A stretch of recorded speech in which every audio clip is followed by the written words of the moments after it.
Hello and welcome. This is an extension to the tutorial I did last time about making things react to audio. In this tutorial, let's look at how to use only two shape layers to create this abstract looking music visualizer. The beauty of this is that you don't need to use audio waveform or audio spectrum, just use the shape layers and its existing properties. All right, let's get going.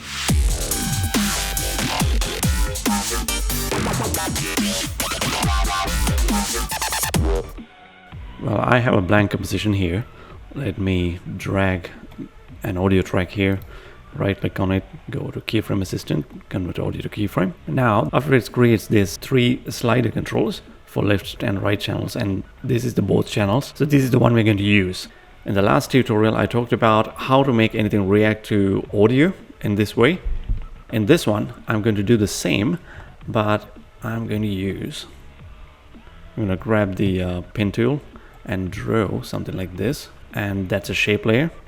We're going to use the shape layer in a bit of a different way, and let's actually delete the fill. Now we have only the stroke, and let's make it bigger a little bit and maybe taper like 40% and 40%. There, start length and end length. Now we're gonna add wiggle paths. Now this one, I'm going to alt click on the stopwatch, and actually we did this last time. Let's type var input. I'm not going to revise what I did because I'm going to use the ease function. I did this last time, so you can watch that tutorial. Link is in the description. Let's type input here, 0, 50. That's a range, and I have explained this function in the last tutorial. All right, now that's what it does. Now it would react to audio. It sort of looks like the audio waveform effect, but still it's a bit slow. So let's add some detail there, and I'm going to use the same expression over and over again like I did last time. And for the temporal phase, let's do that. Now we have some bigger movement there, and add maybe a trim path, and for maybe start,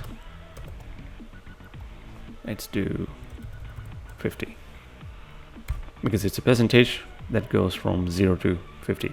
Now it's 0. Now you can see that's what it does. Maybe I can go to maybe 100 all the way up. All right, that's good. And I'm gonna offset it as well for the offset too. And that's what it does. Looks like a stylized lightning or something. All right, but it reacts to the audio perfectly. And the cool thing about this is that now I'm not using the audio waveform effect. I'm using a shape layer. Because that I'm using a shape layer, I can use all these options right here that shape layer comes with. Here, let's increase the size. You can add more shapes to this, like this. Let's drag it on top there. Maybe path here. Maybe even the stroke there. No, the ellipse should be above the stroke. All right, now even that one is now reacting to the audio.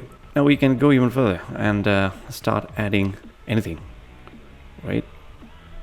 Like this. Maybe white, and maybe lower the opacity a little bit. My point is that you don't always need the audio waveform or audio spectrum. You can always try to experiment with other techniques such as this, like the shape layer. Now we did everything in one layer. It's very simple as well. Just like that. This is an experiment I did, very abstract looking music visualizer. what I did here is just what I demonstrated here. The main effects, it's the same thing that I did over there. Let's press U, and in the wiggle pads, size, temporal phase, and the trim pads for ending as well, I've added an expression there, but I don't need that now. The offset is the same thing, and the fill opacity, as I've added the same expression there. That's what's going on there. And for the frame, I have an image here, and this image has, for its scale, I'm animating the scale here, and for the frame, it's the same thing once again, like the wiggle paths, the temporal phase, and I've added a repeater here as well. Now, this is the beauty of using these alternate techniques. Because I'm using a shape layer, I can add all these properties, like the repeater. Here in the repeater, I'm making a frame here around the image, 5 copies, and once again for the scale, I have the expression there, and the ending opacity is 0.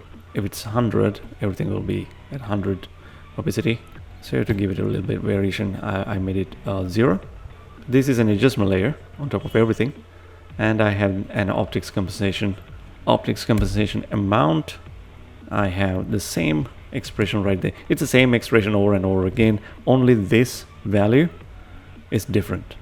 This means field of view fluctuates from 0 to 70, and it perfectly reacts to the audio.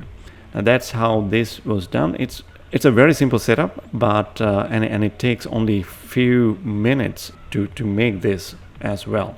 So if you're in a really hurry to make something like this, so yeah, you can try that. And it looks something, and it reacts to the audio as well. So yeah, this tutorial is actually a further addition to the tutorial I did last time. We'll make a really good looking kick-ass music visualizer next time. All right, look forward to that. Thank you very much. Bye bye.